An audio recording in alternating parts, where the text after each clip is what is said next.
very wonderful devotee who is going to share a class on Bhagavad Gita. His name is Sritali Gauranga Prabhu. He is from Sheshadipuram Temple. He is the leadership team in the Sheshadipuram Temple Management. He is also a senior manager in ISKCON. So he is well accomplished also in the material things, but also doing very well in the spiritual life as well. So let us raise our hands and chant one time Hare Krishna Mahamantra to welcome him. Hare Krishna, Krishna Krishna, Hare Hare, Hare Rama, Rama Rama, Hare Hare. I also humbly request you to silence your mobile phone or switch it off, just in case so that we don't disturb Prabhu in the class. Hare Krishna. Hare Krishna. Hare Krishna. How many of you are coming for the first time? Anybody here first time? Okay. First time?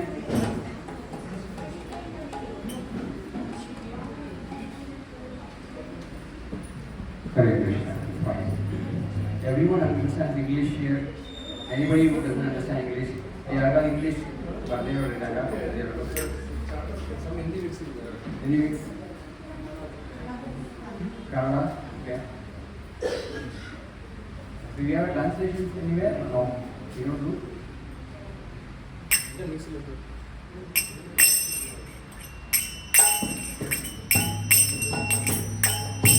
Jaya Radha Madhava Kunja Bihari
जय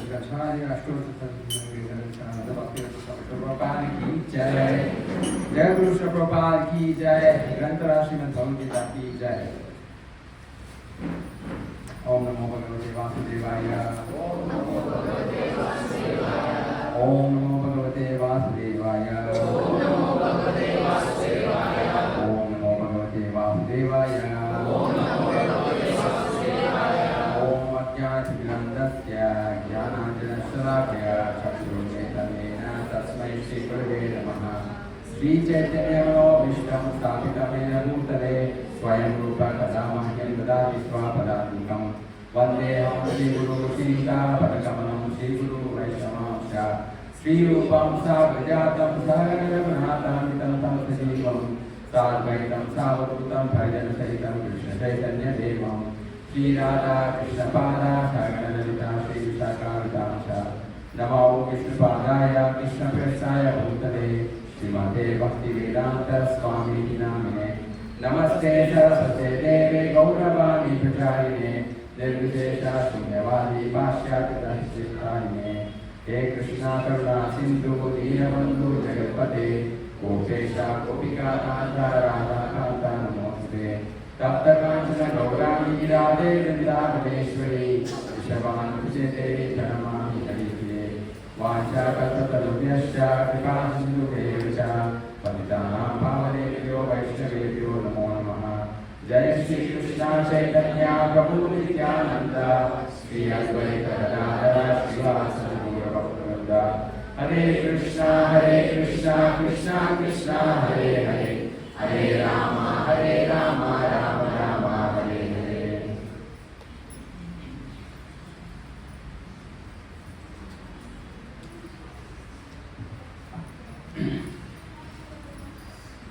Somebody have a copy of Bhagavad Gita?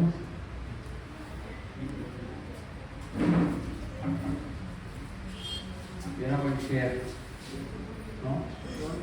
No, it's okay. We're going to talk from Bhagavad Gita Chapter 2,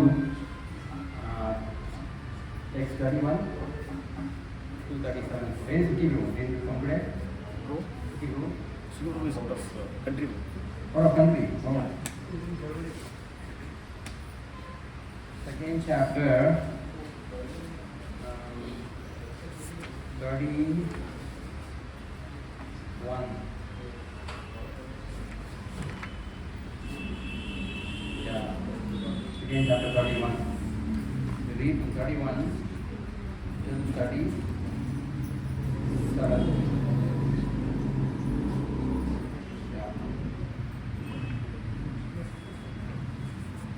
So everyone understand? Are you able to hear me at the back? Is it okay?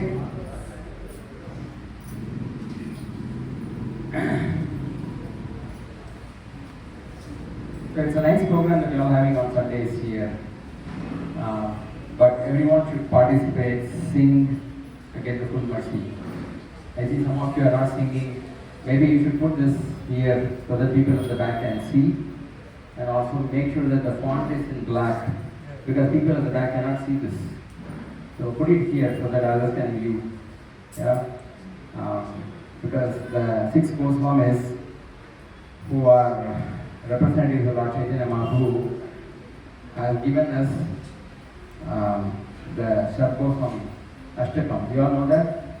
6 Goswami Ashtakam. Vande Rupa Sanatana Raghuyuga Shri Jiva Gopalako. In that, there is one particular statement, Sankhya Purvaka Nama Dhana Natihi. Okay?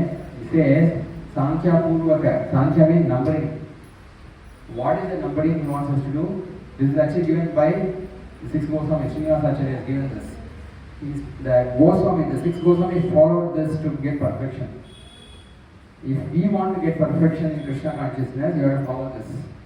Sankhya Purvaka Nama Dhana Natihi. What does it mean? Nama means what? Holy name. So we all have to chant Hare Krishna, Krishna Krishna, Hare Hare, Hare Rama, Rama Rama, Hare Hare. Everybody, the person who's doing the deity worship, the person who's actually taking care of the kirtan, somebody who is actually doing the camera, everybody should sing the Hare Krishna mantra. Don't think somebody is actually leading the kirtan, it's nice to hear. No, they will lead, then we follow. When they are singing, you don't sing.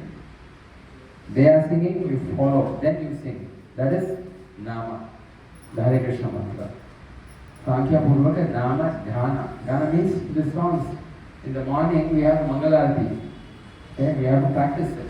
Evening we have Gaura Arati. The Gaura Arati is Bengali. Many people don't know. How many of you know Bengali here? Yeah, few people you know. But it's not difficult. You can imitate. In your own language, in Tamil, Kannada, Hindi, translate that and sing in the same fashion. Okay? Doesn't matter because that's very pleasing to Lord Chaitanya. All the songs that are sung by the Acharyas, like we have this Radha Madhav, Jai Radha Madhav. So you have to learn these things. Very, very important. Gana, whatever in the temple they are singing, you also sing at home the same thing. Every day, morning, afternoon, evening, whatever they do. And Natibi means paying obeisances. Namaskar. Every day we should at least do 3 times. 3 times you have to pay in front of the deity, saying that, yes, I am your servant. That mindset we should have. Because one of the Goswamis, Krishna's Raghunath Goswami, would actually pay 10,000 obeisances to the devotees, to the deities, and to general people every day. And only after that he would actually take some prasad. Every day he would do this. 10,000 is not an easy joke, but he would do it. So they actually gave us this process. We have to follow that. They are not expecting us to chant 24 hours a day. They are not asking us to sing 24 hours a day. They are not asking us to pay obeisance 10,000 every day. But at least minimum we should do. If you don't do that much also, then don't expect perfection. It will take many, many lifetimes. Yeah? So we'll read from Bhagavad Gita. I just want to give that because I see some of you are not singing. We have to sing in the way the Lord feels pleased. Oh, you are singing, you are calling me, thank you. That mindset should be there. It's just not a Bollywood kind of performance. I'll play Bhajan nicely, you sing nicely, they will dance nicely. No, we are doing it for pleasing Krishna. That mindset should be there. If you don't do that, it will be nice, but you will not get the full credit. You will not get the full mercy of the Lord. So, we will continue with the Bhagavad Gita, second chapter. Second chapter is called Summary of Bhagavad Gita. The whole 18th chapter of Bhagavad Gita, Krishna is actually giving in a summary form. Summary means saramsha, means it's like a concise form. So you will find whatever you are going to read in 18 chapters, you will find it in second chapter. And today's verses, it's going to talk about duty. How many of you actually have duty? Anybody here who has duty? Yeah? What's your duty? You have duty, right? Yeah. What do you think is your duty? Like at house or at work, please. Generally, I'm asking you, what's your duty? Praise the Lord first. That is my first duty. Duty? Okay. Anybody else? What do you think is your duty? Because Krishna is actually going to talk about duties. Anybody, whatever understanding we have will change after this. Because in this chapter, previously he spoke about the soul. He spoke about, the soul which is taken birth in this world in the form of a human body. It will go and die one day, and the soul will again take another birth. The soul doesn't take birth, it takes another body. So today we are actually going to talk about the duty part of it. This series is on duty. Maybe I will say, you can repeat after me. Svadharma pichapekshya navitum pitum arhasi dharmyadi yuddhashayonyat kshatriyasya navidyate. So Prabhupada's translation and purport, I'm going to read maybe one of them and discuss something. Very, very interesting points are there here. Considering your specific duty as a Kshatriya, you should know that there is no better engagement for you than fighting on religious principles, and so there is no need for hesitation. So we all know that Arjuna and Krishna actually are assembled in this battle of Kurukshetra. How many of you been to Kurukshetra here? Very few. Kurukshetra is a place there in the north, in the UP. Haryana? Okay. They want to check whether you all know it. My native. You're very good, Kshetra. No war at home? No problem, just kidding. Yes, so it's a very, very important place because the whole Mahabharata war took place there and Krishna was personally there. Arjuna was actually assembled there to fight with the Kauravas. It's a family war. One side is Pandavas, one side is Kauravas, and both of them actually are called Kurus. They are descendant of the same lineage. Both of them want to fight with each other. It's a family war. Okay? But Krishna is telling something here, saying, considering your specific duty as a Kshatriya. Kshatriya means, Kshat means to hurt. Trayate means to protect. So Kshatriya's main duty is to protect everybody from getting hurt. What does it mean? Arjuna is going to fight. So he has to hurt somebody. But he's going to actually protect from people getting hurt. That's another Kshatriya.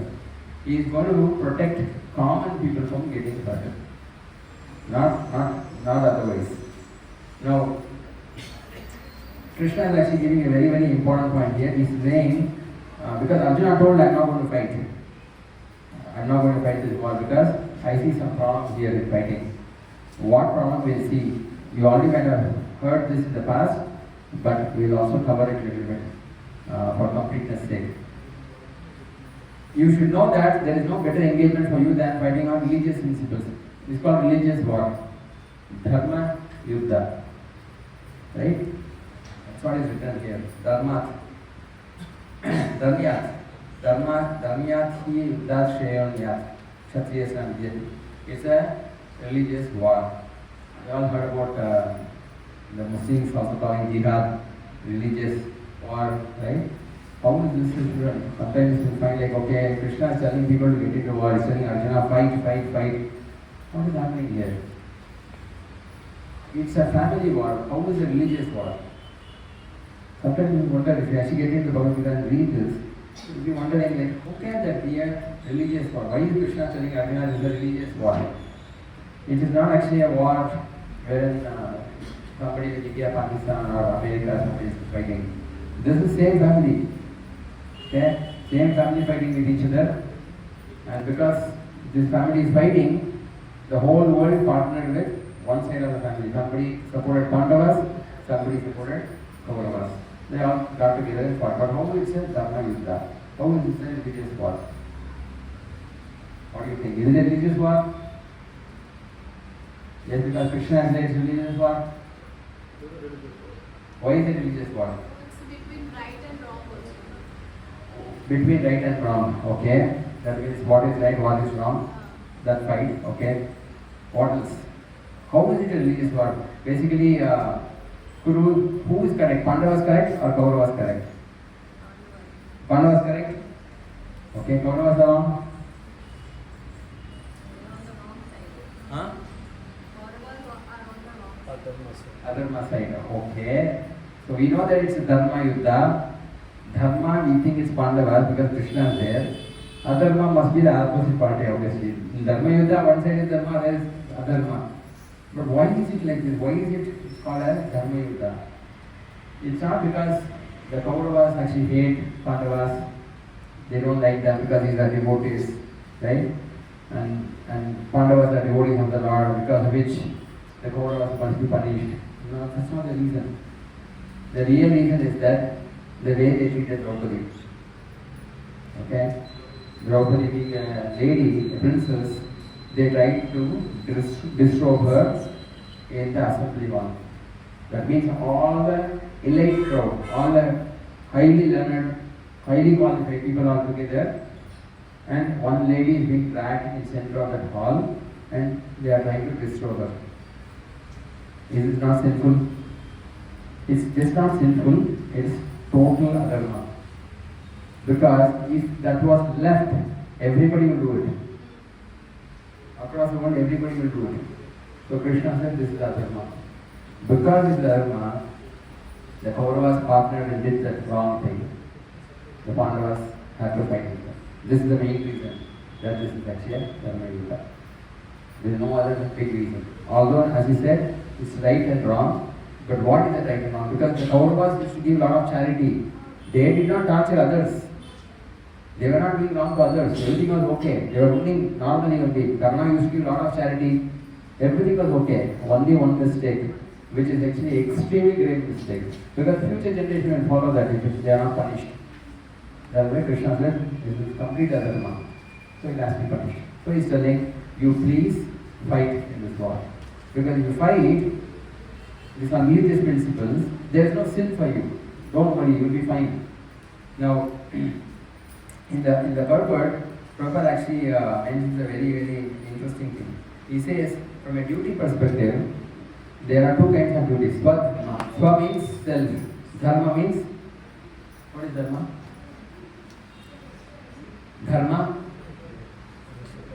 Huh? Religious principles, okay. Religious principles. What else? Duty also. Duty also. What duty, dharma? You say, you do your duty, they say, right? Dharma.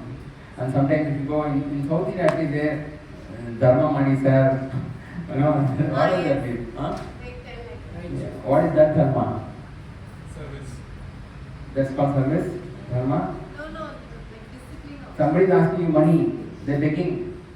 If you go to South India, especially in Tamil, dharma podum sir, they say. Right now? What is that dharma? That dharma is same only. Dharma means basically do a religious principle, religious activity, give me some charity. Right? Actually speaking, dharma really means the nature of the particular thing. Dharma of sugar is what? Being sweet. Dharma of salt, saltish. And dharma of the soul is service. In general, service. But if the soul serves Krishna, then he is happy. Generally, dharma means service. That is the nature of the soul. All of us will serve. Either you serve Krishna or serve your senses. Everybody serves. There is no other question about that. Here Prabhupada is actually writing, there are two dharmas. One is constitutional position and is conditional position. This set of Bhagavad Gita, see Bhagavad Gita is actually a very philosophical treatise. It's philosophy because it's trying to tell us something. Sometimes when you don't get sleep at all, no, take Bhagavad Gita and read. You will get sleep. Right? You will get 100% will get sleep. You will feel so sleepy after that. Looks like you answered for many years. That much sleep will get. Right? You still have not started sleeping. Let's see. So, constitutional position means by nature what I am supposed to do. Conditional nature means because of the condition. How many of you are from Bangalore? Only few people. How many of you outside Bangalore? Wow. Okay. So mostly. So when you come here, you get conditioned by this. Weather is different, language is different. Traffic. Traffic, very important. Language traffic. Very important it is. So you get used to this. This is called conditioning. You get conditioned by the nature, but the surrounding and said, okay, that's all I can manage. You can't do anything. You get married and you come to a house. Then you get conditioned by that way of living. You don't have an option. You would have thought before marriage I'll do this, I'll do that. When you come in there, then something else happens. Right? But you get conditioned. This is called conditioned nature. Krishna is telling, our Prabhupada is mentioning two natures. The conditioned nature and constitutional nature. For all of us, in the beginning, you have conditioned nature, conditioned activities, or conditioned dharma, and constitutional dharma. Constitutional dharma is very simple. Somebody is there to service to Krishna. Constitutional dharma is simply serve Krishna by chanting Hare Krishna, Krishna Krishna, Hare Hare, Hare Rama, Rama Rama, Hare Hare. We keep chanting that, and that's constitutional nature. Done. Conditioned nature means normally Varnashram system. Varna means your skill. What's your skill? Some skill you will have, and it's a way of living, or how you earn money for living. That is Varna. Ashrama means your lifestyle. What's your lifestyle? What are you supposed to do? What kind of dress you wear? What kind of food you eat? Who are you? The people you will actually deal with. That's called ashrama. So Varna and ashrama. Varna is for job. Ashrama is for living. Today they don't follow this. They are both of them together. They actually go for work and make a relationship there. right? They actually find some girl or boy there and they talk, and there's a mess there because they combine both Varna and Ashrama there. It's very difficult. Varna should always be different, Ashrama should always be different. That's why Varna, men should be different, women should be different. Never put men and women together because Ashrama will start there. It's not there in the Shastras, but no one follows in Kali Yuga. So much of tension, so much of problem. It's not that women should not work, but they should not work with men. If they do that, then there will be a breakage of principles. So, in the conditioned nature, one has to follow Varna and Ashrama. So, and constitutional person. But once you are liberated, meaning you are no longer actually attached to anything in this world, you only have constitutional nature. That is only chanting of the holy name, serving Krishna. This is actually the svadharma, true svadharma. Krishna is telling, by fighting, you are going to gain. How we are going to gain? We are going to talk about it. He is telling, Educha Chapapannam, Swargadvaram Bhavatam, Sukina Kshatriya Bhata, Labande Yadami Drisham. Saying, O Bharta, son of Prithu. Prithu is Kunti. Kunti Maharaj. Kunti's son is Partha. That is Arjuna. All the Pandavas are called Parthas. Okay, just not Arjuna alone. Even Yudhishthira Maharaj is called Partha. Partha means son of Prithu. Sorry, not Prithu. Pritha. Pritha means Kunti. Kunti's other name is Pritha. He is saying, O Partha, happy are the Kshatriyas to whom such fighting opportunities come unsought, opening for them the doors of the heavenly planets. See, Krishna is telling Kshatriyas should be very happy. Why they should be happy? They should be happy because such fighting opportunities of Dharma Yuddha you don't get easily. You are getting this, it will open the doors for heavenly planets. What do you mean? How many of you know of Swarga? Heard about Swarga? Heavenly planets, right? We all like that Swarga, at least we want to have a Swarga lifestyle. We like to do it. But what is this Swarga? Krishna is telling if you actually fight in a Dharma war, you actually go to Swarga. And he's telling this opportunity doesn't come always, very rarely, because this is actually a Dharma Yuddha, that is why you are actually getting this opportunity.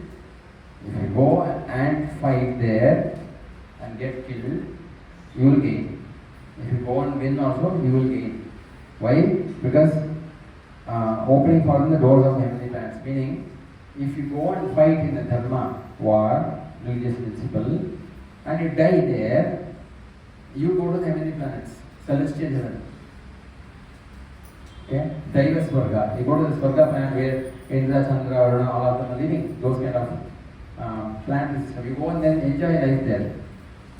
Why? Because that's how actually Krishna has set it up. Because you are actually fighting for Dharma, Dharma gives you return. Because you fought for Dharma, Dharma said, okay, I will give you something in return, this is what it is, take it. If you actually win, then you get celestial life here itself. Because you will become the ruler of the whole world, then you can be happy. Because normally the kings will fight out of greed.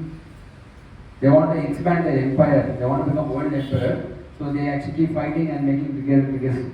But that's not Dharma Yuddha. That's not Dharma Yuddha. Like what happened, Akbar fighting, this is Aurangzeb fighting, this is not Dharma Yuddha. This is, it's a crazy thing. This is all completely nonsense. Dharma Yuddha means you have to fight for Dharma principles given in the Dharma Shastras. And Krishna is telling us to organize Dharma Yuddha. So today, if somebody goes and fights here and there, they'll go to hell only. It's just that if you think, oh, you are also coming, I am also going, like that. Right? You fight each other, all of them will be in the hell. So that's not going to help us. Now, let's hear the story, okay, to understand the Dharma a little bit. How many of you heard this Panchatantra? Panchatantra? Small kids, all of them. You all know about this crocodile and monkey. Heard? Crocodile and monkey, forgot, no? Little remember. So once a crocodile, once a monkey lived in a rose apple tree. Okay, what is rose apple? The paneer fruit. I don't know whether you get that here in Bangalore. That's called paneer fruit. You'll be wondering how can crocodile eat a fruit? But crocodiles eat paneer fruit. Rose apple. I don't know whether I have eaten this once, but I don't know, it's yellow in color. Right? It's yellow in color. It's very tasty. Okay? So the monkey used to happily live in the tree and eat this paneer fruit. And this crocodile one day came out of the water very hungry. He saw this monkey and said, I'm very hungry, give me something. So he said, okay, I will give you paneer fruits. So he dropped a few paneer fruits. This crocodile ate that, very happy, very sweet. Then he said, friends? Then the monkey said, friends, and you? Yeah, because crocodiles are non-vegetarians, right, generally. So vegetarians don't go close to non-vegetarians. So the monkey said, not now. So he immediately started coming. So eventually he started eating, and the crocodile was talking to the monkey very freely. The monkey became very happy. So eventually they became friends. The monkey came down, they were all talking to each other, eating the same fruits again and again. They were happy. So one day what happened? This crocodile was happy, went home. The crocodile told his wife, saying that, I have made a new friend. I have a friend. So I spent time with my monkey friend. Then the crocodile's wife was not too impressed. Why a monkey friend after all? Like he said, don't know. I like him because he's very nice. He gives me a lot of his fruits. So he said, okay, fine. The monkey and the crocodile continued having this friendship. One day the crocodile actually told the monkey that I have a wife and she stays on the other side of the river and I go there every day. So he said, okay, fine, I will give you some fruits for her also. So he gave some fruits for the crocodile's wife. The crocodile carried it and gave it to his wife, and the wife ate it and was very impressed. Such sweet fruits. And he immediately started thinking, if the monkey is eating such sweet fruits, the monkey's heart will be very sweet. Right? It's a very very tasty monkey. Crocodile thought, okay, I should get something, I should get this monkey here. He told her husband that, can you get the monkey here? Immediately the husband crocodile thought, this lady is going to do some mischief. I don't want to lose my friendship. My friend is after all. I should not go and disturb him. So he just didn't do anything. So this female crocodile one day acted as if it got a stomachache. And then it lied down upside down. Because crocodile, when they lie upside down, you can't get up. Okay, it's very difficult. Somebody has to roll it, otherwise it will stay like this. So it lie down like this and started crying, saying there is too much of pain, stomach, I need to, unless and until I eat a monkey's heart, I will not survive, I'm going to die, oh, I'm going to miss you, my husband, and things like that. So this husband crocodile became very sorry. Oh, no, I want you, I don't want you, I don't want to see you die. Okay, you want monkey's heart? No, I'll go and ask my friend and come. So this monkey went there. Went and told, what do I tell? He went and told that my wife wants to invite you for food. We also have some fruits and all there, please come. So the monkey said, okay, since you are my friend, I would love to actually see your wife also. So he came.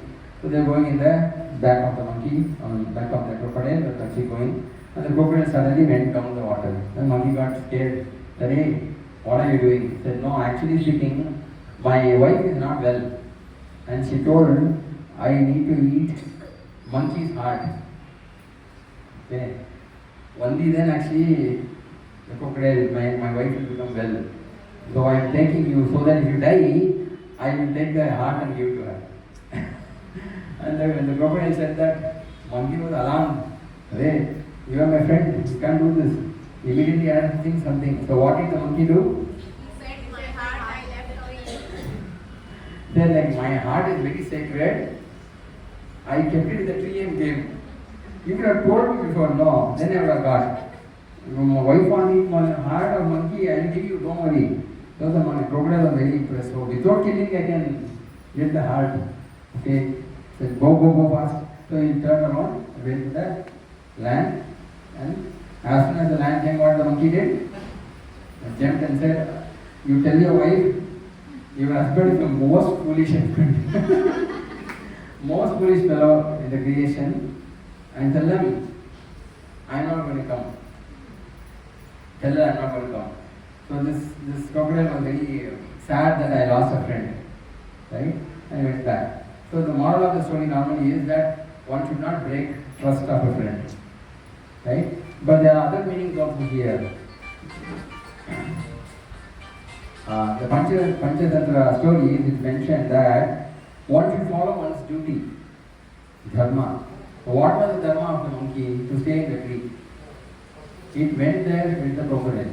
First of all, one should not become friends with the crocodile at all. Monkey should never become friends with the crocodile. It will never work. Someday it will actually fail. So similarly, each person actually has a Dharma. One has to follow the Dharma. You have to understand what is the Dharma, do that. If you don't do that, the same problem will come someday for everybody. So this is one of the stories I read long back, and this particular shloka, many people quote the story. When it comes to doing dharma, they say, just like the monkey, you remain whatever is your position. Even in our life also, we should understand that I am a servant of the Lord, so I should actually be focused on serving the Lord. Why should I go and try out different things in life? It's not going to help me on the long run. So we can actually have a longer class. No, right? You can't go home. Anyways, so Arjuna is actually arguing with Krishna, saying that I don't see anything good. Why is he saying anything? It's not good to fight here because he is very scared. For a particular reason, he is very scared of the war. The war they are going to have, Mahabharata war, Arjuna is very scared. Why is he scared? Anyone? Yeah. Why? Because he has to kill his He has to kill relatives. relatives. Yes, he has to kill his relatives. It's a very difficult thing. Because for a Kshatriya, they are supposed to protect Dharma. But his relatives are following Adharma. So if he actually have to follow Dharma, he has to kill the relatives. If you don't fight and run away so that the relatives can be saved, then he is following Adharma. So he is confused. I do Dharma or Adharma, I see problem only. But Krishna is telling, Arey, you fight, because if you fight, there is positivity only, because if you fight and die, you will go to many planets. If you win, you are going to get the entire kingdom. You win, you can enjoy life. Arjuna is confused, how is it possible? I see problem only. You are telling actually there's a lot of opportunity, there's a good way actually for us. So,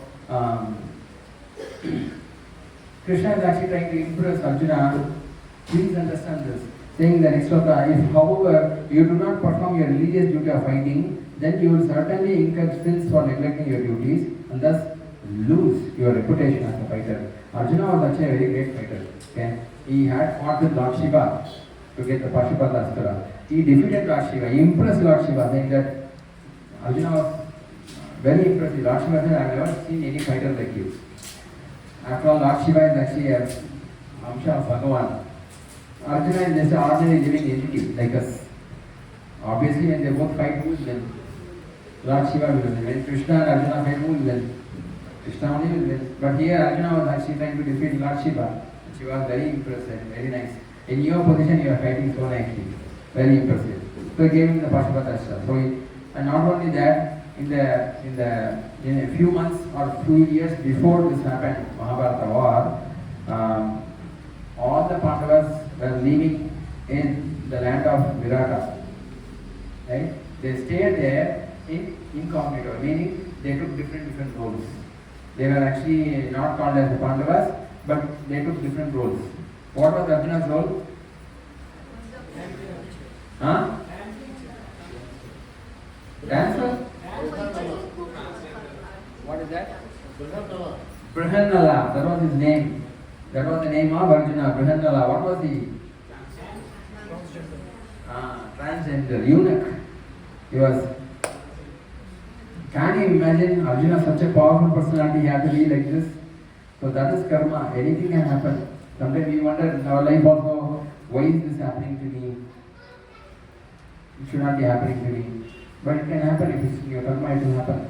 So Arjuna was actually a teacher, dance teacher. Who was he training? The Virata's daughter, Uttara. And Uttara had a twin brother who was also called Uttara. I don't know how they managed. Uttara means both of them would see. Uttara, both. Right? So Arjuna was training her. This whole thing happened. And that time, these people came to know because there was this powerful demon by name Kichaka. Heard about Kichaka? Kichaka was actually a very powerful Rakshasa and he eyed Draupadi. So Draupadi was very beautiful. He wanted to actually kidnap Kichaka and Draupadi. And Draupadi said to Bhima, you only handle them. So Bhima killed Kichaka.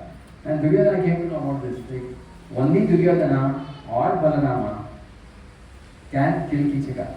No one else can touch him. He is very extremely powerful.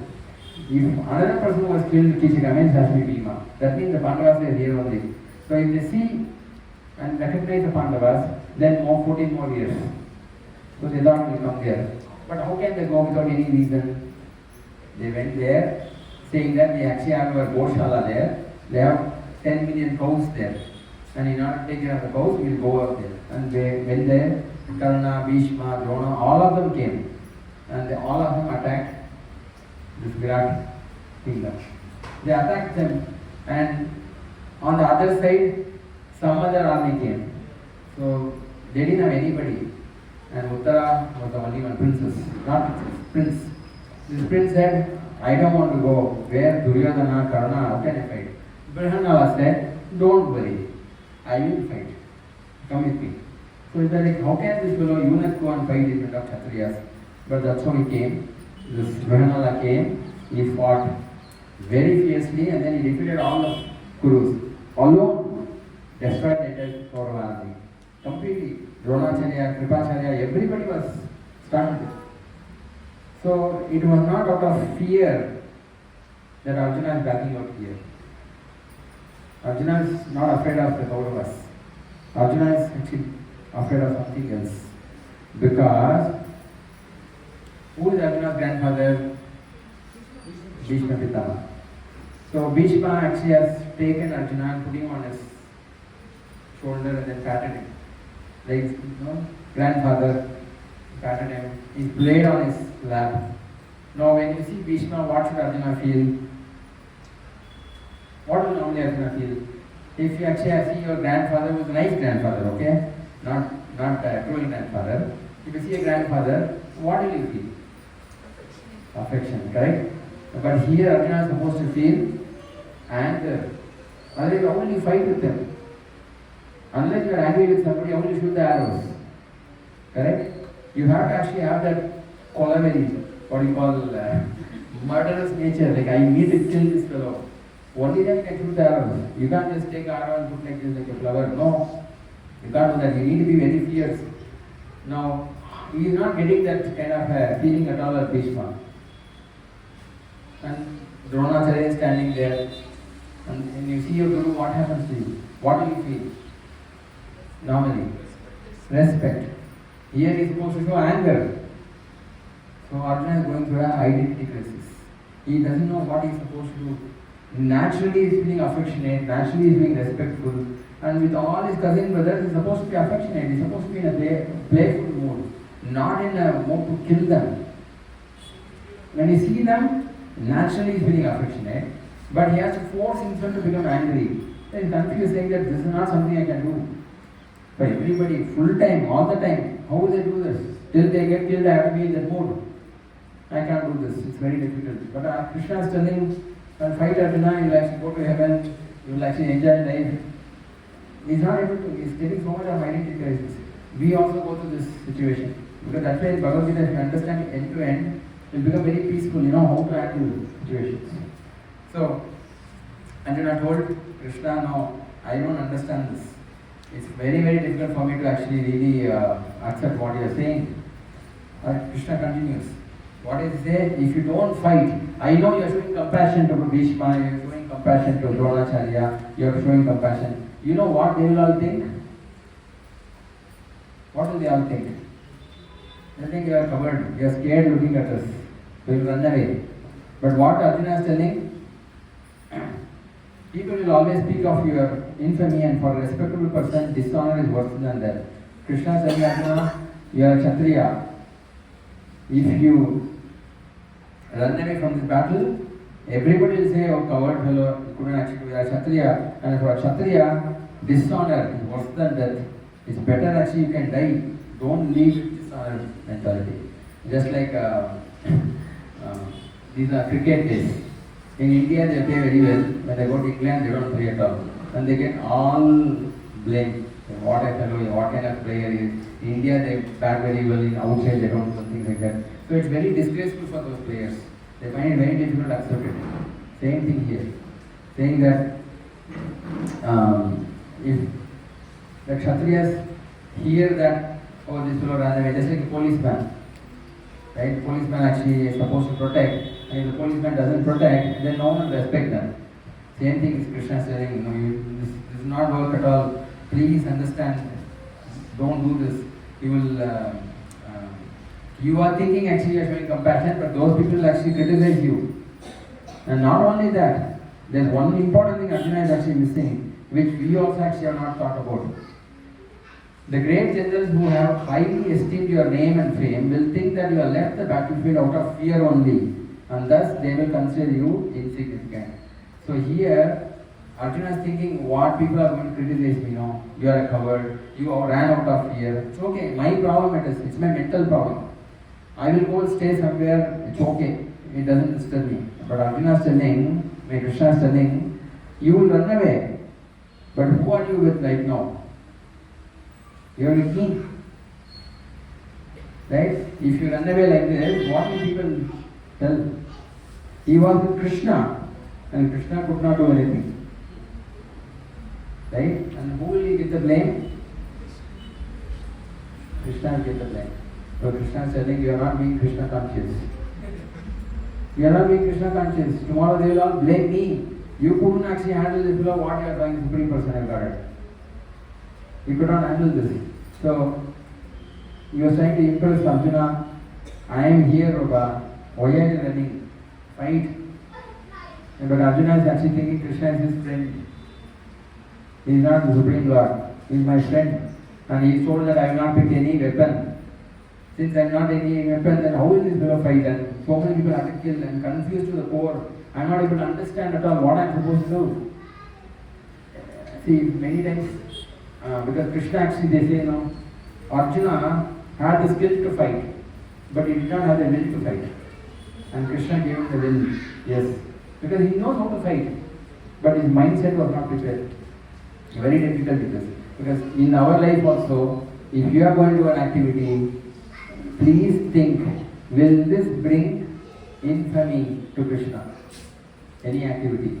If it brings infamy to Krishna, then don't do it. We should not do it. See, we are telling Krishna, I want to love you. Will you do something which will actually put Krishna into trouble? We should not do it. Yeah? So, but Krishna here is telling Arjuna, I am with you, and still you want to run away. Well, Arjuna is telling you, leave me, you want to fight, you fight. I'm just going away because I can't take this. It's too much tension for me.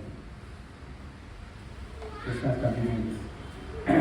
Telling your enemies will describe you in many unkind words and scorn your ability. What could be more painful for you? Everybody will, you go on the road and say, Dharma, this is a fellow who ran away from the battlefield. It's very difficult. It's very difficult for them to actually hear these words. Right? You can't accept it so easily. It's definitely actually very painful. Imagine if you're actually going here and there, coming out of the apartment, and somebody actually criticizes you like this. Oh, here this fellow comes, he done this. How will you feel? You can't stay there, no? So imagine these Kshatriyas are very powerful people because in the Varnashrama system, the Brahmanas are the head always. Qualified Brahmanas. Not simply birth Brahmanas. Qualified Brahmanas. The qualified Brahmanas will guide everybody to a higher level of existence. Either they will train you to go back to Lord Krishna, or at least to the heavenly planets, or a better life. And for them to do that, they need assistance from the Kshatriyas. Because the Kshatriyas are the ones who can put rules. They are the administrators. The Kshatriyas would tell everybody Everyone should actually chant Hare Krishna, Krishna Krishna, Hare Hare, Hare Rama, Rama Rama, Hare Hare. Although the Brahmanas are actually telling you to do it, the Kshatriyas would go on and announce it to everybody. Please do it, please do it, please do it. Because they have the power, they are ministers. And the Vaishyas, the Kshatriyas need money, no? Because they will not work, they will only do administration. Money where will it come from? Marwadis, Vaishyas. They would give the money. They would actually know how to take care of the cows. They would do the system of business. They would get the money, and they would give 25% of the earnings to the Kshatriyas as taxes. The taxes were not collected from the Shudras. Taxes were not collected from the Brahmanas. Today everything is ulta pulta because there is no class. The Kshatriyas would actually collect and give them protection so that you can do peacefully business. No one will come and no rowdy will come and handle you because Kshatriyas will take care.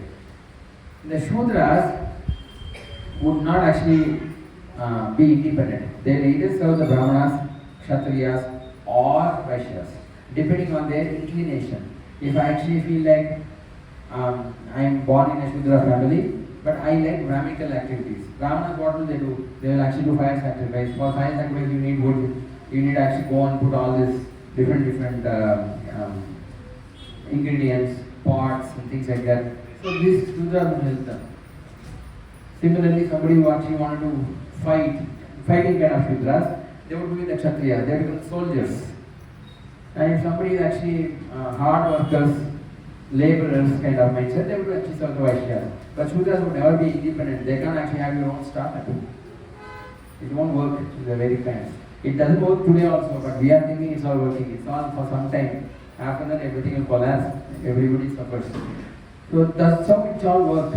And Arjuna is supposed to be a Kshatriya, protecting the entire clan. And he's thinking, if I kill all these people, all of them, their wives will become widows, their sisters will actually be without brothers, mothers actually will not have husbands. It will be a mess. Everybody will say, Arjuna did this, Arjuna did it, my life is ruined because of Arjuna killed my father, he killed my husband, things like that. So Arjuna is confused to the core. I can't take this responsibility. And Krishna is trying to convey all these things like that. Don't worry, Baba. This is religious war. You will anyways gain. Don't worry about others. Because Dharma will protect you. And Arjuna is actually not very happy. He is understanding this. Even though they are actually going to tell me very painful ways, I will accept it. It's okay. And Krishna is actually using a very powerful statement here, saying, O son of Kunti, either you will be killed on the battlefield and attain the heavenly planets, or you will conquer and enjoy the earthly kingdom. Therefore, get up with determination and fight. Krishna is telling Arjuna, if you want to fight, fight with determination. Determination is a very important thing. Once you say that I am going to fight, in half the war, don't tell me that, no, I am not convinced, I am not fighting. Sometimes we will actually get into Krishna consciousness because everybody is telling Hare Krishna chant. So we start chanting Hare Krishna, Krishna Krishna, Hare Rama, Rama Rama, Hare. Then slowly they will tell you, you have to follow 4 regulatory principles. No eating, no gambling, no intoxication, no music. Okay, fine. Then say you have to take only prasadam, you have to be with devotees, and Sunday programs you have to attend because otherwise you won't get any association. Then how will you follow? Then slowly you feel like somebody is becoming my project manager, life project manager. That person is coming and telling you what I am supposed to do and things like that. Sometimes people back out, right? Krishna is telling Arjuna, don't be like that. Thoroughly understand everything. Once you have decided that you are going to fight, don't stop. Fight. Gandhava is telling, get up with determination and fight. So even us, we have to understand. Read, understand any questions, ask. Once you are determined, don't back out. It's just like, imagine I am going from Bombay to New York in a flight. Okay? Halfway through I find that I was boring. If I switch off, what will happen? If I switch off the flight, switch off the flight, you fall down into the ocean. Even to come back also, you have to fly. Even that side also you have to fly. Better go to the destination. Yeah? So don't lose your determination. For getting determination, you need to be in association. It's very important. How many of you really want to go back to Krishna? If you really want to go back to Krishna and end of this life, then you need to follow what Krishna is asking us to. You can't just say, I will do what I want to do, and then fine. No, you can't do that. You have to follow what he is telling. So he is telling Arjuna that please stand up and fight with determination. Now, the next part of it is Krishna will actually tell Arjuna that Arjuna is already convinced, okay, from your common sense perspective, I agree. But in Shastra, what is written? How do I know what you are doing is actually correct?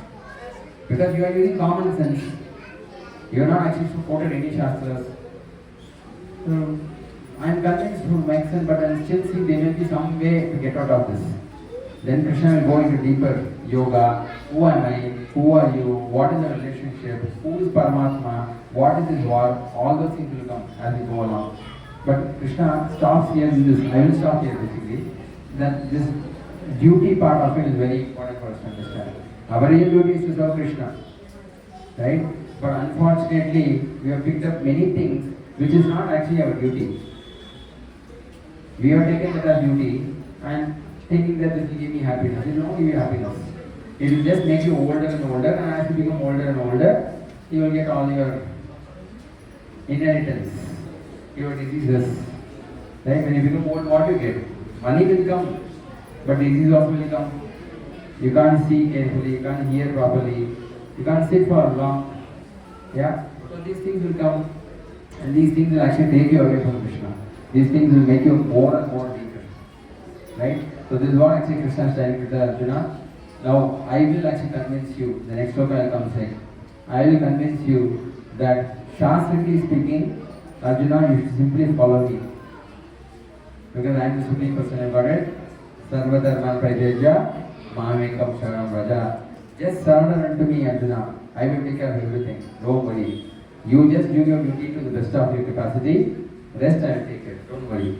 So he gives that assurance as you go along. That's all the Bhagavad Gita. So keep reading. If you don't have the copy of Bhagavad Gita, please have one.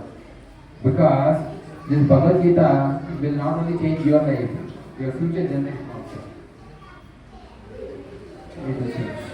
Otherwise, sometimes we people wonder, like if we keep Bhagavad Gita at home, quarrel will happen, fight will happen. How many of you think that if you keep Bhagavad Gita at home, you'll get fight at home? Nobody? Oh, you are? Seriously? Amazing, very nice. Who told you? At home they told you? I tried sometimes with my father and Okay. Yeah. if I get irritated. That's not because of Bhagavad Gita. But nice, actually, one fellow was very frank. Right? So, people think that if Bhagavad Gita comes home, Krishna will come home. And if Krishna comes home, one side becomes Kauravas, one side will become Pandavas. Right? These misunderstandings are there. I remember I'll just tell one story and then stop. You can actually take some questions. Long, maybe about 98, 99, we are distributing these books near the Ragiguda temple. That's in the 9th block, Jayanagar. It's a Garuda temple. It's a very nice, beautiful temple there. Outside we are distributing. So we are holding like this, Hare Krishna, Bhagavad Gita, Hare Krishna, Bhagavad Gita as it is, and things like that. Some fellow was actually walking. A lot of things happened there. I mean, those days were very nice. I was also quite young. So that fellow saw this and actually he jumped out saying this is actually like a snake. I was holding like this and he's looking like a snake. That what? Why are you scared of this? No. My grandmother told you go and do anything but don't get Bhagavad Gita at home. I said, why? Said, I don't know, but don't show me this Bhagavad Gita. You want 100 rupees, I'll give you, but don't. And I went back to the temple and asked them, like, why are they saying like this? The basic thing is this. One portion will become Kaurava, one portion will become Pandava, they both will fight. Some people will follow Dharma, some people will follow Dharma, because Dharma and Dharma will fight. But actually, in Bhagavad Gita, Krishna is not telling that, Arjuna is not telling that. Arjuna actually says, Yatra Yogeshwar Krishna, Yatra Parma Dhanurvara. He's saying, actually telling, it's a very amazing thing actually he says, wherever there is Krishna, the master of all mystics, and wherever there is Arjuna, the supreme archer, there will also certainly be opulence, means wealth, victory, extraordinary power and morality. That is my opinion. Sanjay is telling this, that wherever Krishna and Arjuna are there, you will actually have extraordinary power at the place, morality will be there, people will be very happy, you will have wealth, everything will be there. And people have so much of misunderstanding.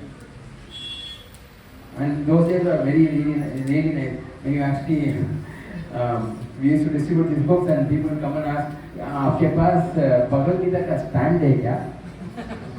अरे यार, we are trying to distribute Bhagavad Gita books so that you get the knowledge. Then fellow coming and saying, stand hai kya?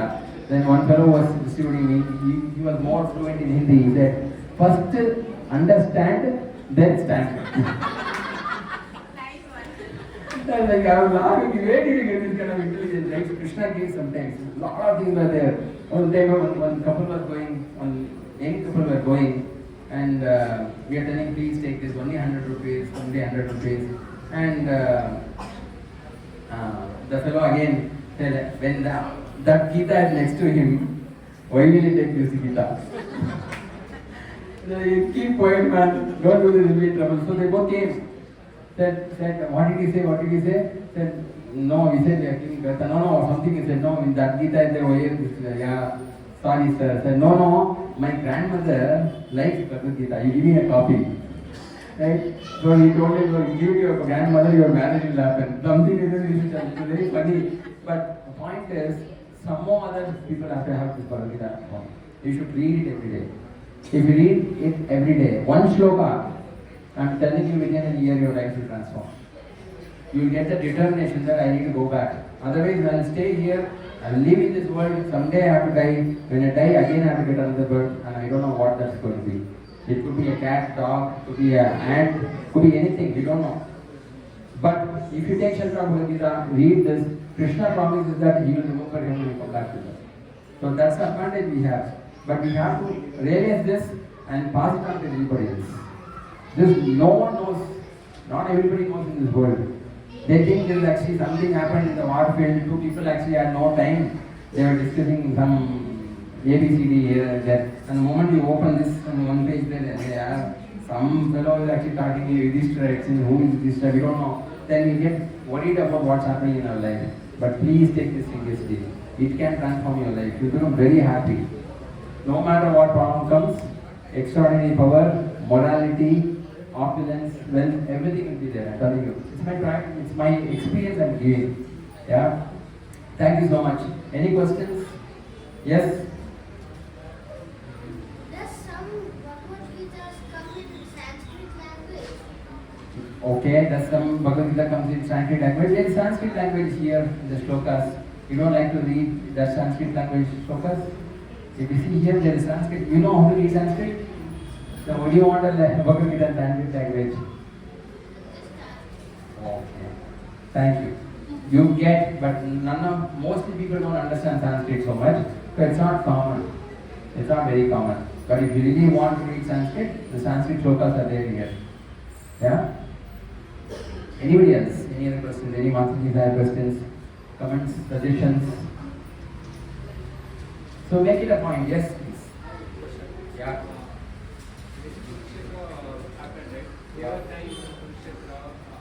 I read somewhere to whoever dies in the Kurukshetra, everyone will Shraddha. Everyone will Shraddha, yes. But this part, Pandavas is there, right? So only Dharma and one dog only wins Shraddha, remaining 4 people get to go. Why? What is the reason? Good question, very good question. Because the question is, I said that whoever died in the Kurukshetra war, all of them went to Swarga. But actually speaking, All of them died. yeah, so those who died in Kurukshetra, when the arrow was shot by Arjuna, okay, and looking at Krishna, they went back to Godhead, they went to Vaikuntha. But those who died without actually either Krishna or Arjuna involved, such people actually went to the heavenly planets. But the Pandavas alone, they did not go to heavenly planets. They went to the hellish planets. They went to see the hell for a reason, and then they came back to the Swarga. But understand, these five Pandavas were not actually normal people. Yudhishthira Maharaj was the Amsha of Dharmaraj, Yamaraj. Yamaraj actually has two forms. Yamaraj for sinful souls and Dharmaraj for pious souls. Those who are very pious, for them Dharmaraj. For those who are very sinful, for them Yamaraj. Same person, but form will be different. Yamaraj is very scary. Dharmaraj is very peaceful. Yeah, they are same person. So Yudhishthira Maharaj was the Amsha of Dharmaraj. They would speak Dharma all the time. Right? But because they made small mistake, you can make any mistake, but if you actually die in front of Krishna, you go back to God. Okay? Because they did not die, their karma also actually was there. So Yudhishthira Maharaj actually had a mistake. For example, Draupadi also. Draupadi would actually distinguish between Arjuna, Bhima, Yudhishthira Maharaj. Because whom did she marry? Arjuna. So she likes Arjuna more than the other Pandavas. So that difference of opinion she had. Because of that, she had to actually go and see the hellish planet once. Just go and see, no suffering. Just go and see, that's all. So like that, the Mahabharata explains that people who actually make mistakes, they will actually have to go to the hellish planets. And the hellish planets is not false. It is true. They all exist. Yeah? So ultimately speaking, the Mahabharata actually has a lot of information. After reading Mahabharata, you will be thinking what I am supposed to do. Right? But instead, our Acharya says Srimad Bhagavatam is better. Because Mahabharata is a lot of politics and things are there. But Srimad Bhagavatam has pure Krishna consciousness. It tells us what we are supposed to do in life. Because when Krishna left the planet, went back to his abode, he took the form of Srimad Bhagavatam. So if Srimad Bhagavatam is at home or Bhagavad Gita at home, that actually gives you assurance that Krishna is there with you. Yeah? So you will understand this as you go along. More and more details are there. Yes, Bhavaji? Oh, you wanted the beats? Okay. So, but let's actually chant Hare Krishna. I am available here, you can talk. We should chant Hare Krishna mantra. So this Hare Krishna mantra is Yuga Dharma. When you are chanting, don't think of when I will get an auto rickshaw to go home, what is there for prasadam, next day, what will they give, right? Don't think like that. Or normally when you are starting to chant, Hare Krishna, Krishna Krishna, Hare Hare, Hare Rama, Hare Rama, Rama Rama, Hare chant, eventually, what is this? It's not ending only, right? And then you go and start looking at where is the end, right? Don't do all those things. Stand and hear attentively. Krishna, Rama, Hare, you have to hear. Yeah? So with that mindset, if you chant Hare Krishna mantra, I'm telling you, will actually feel very peaceful. That's not actually the real byproduct. That's byproduct. It's not the real goal. The real goal is that you start liking Krishna. You start understanding, I want to know more about Krishna. Who is Krishna? What does he do? And how am I related to him? Why I am actually chanting this mantra? You start getting all these different thoughts. Yeah? Me also? You can show us. Okay. Many people doesn't know what to do. Okay, I can do that. So you have this bead, this is called a bead, okay, and it actually has small neem-based small beads. So these are all made of neem, and there are 108 of them. The center bead is on the, it actually has that, I don't know what you call this thing, but this one is called the center bead. Don't chant on that, okay? Chant on the other ones and use your middle finger and the thumb. Okay? Don't use the forefinger. Ideally speaking, the forefinger is representative of the ego. It just makes you more and more proud. We don't want to become proud. We want to become peaceful. We want to become happy. We want to become blissful. So for that, use thumb and this. So hold it like this. Yeah, this one, this middle finger and the thumb. Hold it like that. And then we are going to chant the full mantra in each one. That is Hare Krishna, Krishna Krishna, Hare Hare, Hare Rama, Rama Rama, Hare Hare. Ideally speaking, if you have a bag, it is nice. Or just hold it in hand. Don't drop it on your leg. Don't put it down. So hold it like this. Right? I mean, at least keep it like this in hand. You can chant like this. And after the full mantra, go to the next one. Again Hare Krishna full mantra. We'll all chant together. Remember, before chanting the Hare Krishna mantra, we actually chant another mantra called the Panchatattva mantra. So on the altar you can see on the first step, on the left, there are 5 people. Okay, that is Krishna Chaitanya Mahaprabhu, that is Krishna, Balaram, Shrimati Radharani, all of them actually are in one picture. Okay, they are the ones who gave this Hare Krishna mantra to us, and we take their blessings. We chant that mantra and then chant Hare Krishna. Okay, so I will say that mantra, you repeat after me. Okay, Jai Shri Krishna Chaitanya, Prabhu Nityananda, Shri Advaita Gadadhara, Srivasadi Gaura Bhakta Vrinda. Now we can chant together, okay? Hare Krishna, Krishna Krishna, Hare Hare, Hare Rama, Rama Rama, Hare Hare, Hare Krishna, Krishna Krishna, Hare Hare, Hare Rama, Rama Rama, Hare Hare, Hare Krishna, Krishna Krishna, Hare Hare, Hare Rama, Rama Hare Hare, Hare Krishna, Krishna Krishna, Hare Hare, Hare Rama, Rama Hare Hare, Hare Krishna, Krishna Krishna, Hare Hare, Hare Rama, Rama Hare Hare, Hare Krishna, Krishna Krishna, Hare Hare, Hare Rama, Rama Hare Hare, Hare Krishna, Krishna Krishna, Hare Hare, Hare Rama, Rama Hare Hare, Hare Krishna, Krishna Krishna, Hare Hare, Hare Rama, Rama Hare Hare, Hare Krishna, Krishna Krishna, Hare Hare, Hare Rama, Rama Hare Hare, Hare Krishna, Krishna Hare Hare, Hare Rama, Rama Hare Hare, Hare Krishna, Krishna Krishna, Hare Hare, Hare Rama, Rama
Shri Krishna Chaitanya, Prabhu Nityananda, Shri Advaita Gadadhara, Srivasadi Gaura Bhaktivinoda, Hare Krishna Mahamantra ki Jai. So it's so simple. This we can do every day, then our lives will become perfect. Thank you so much. Hare Krishna. So I request everyone to please be seated. Of course, of ISKCON Haralur.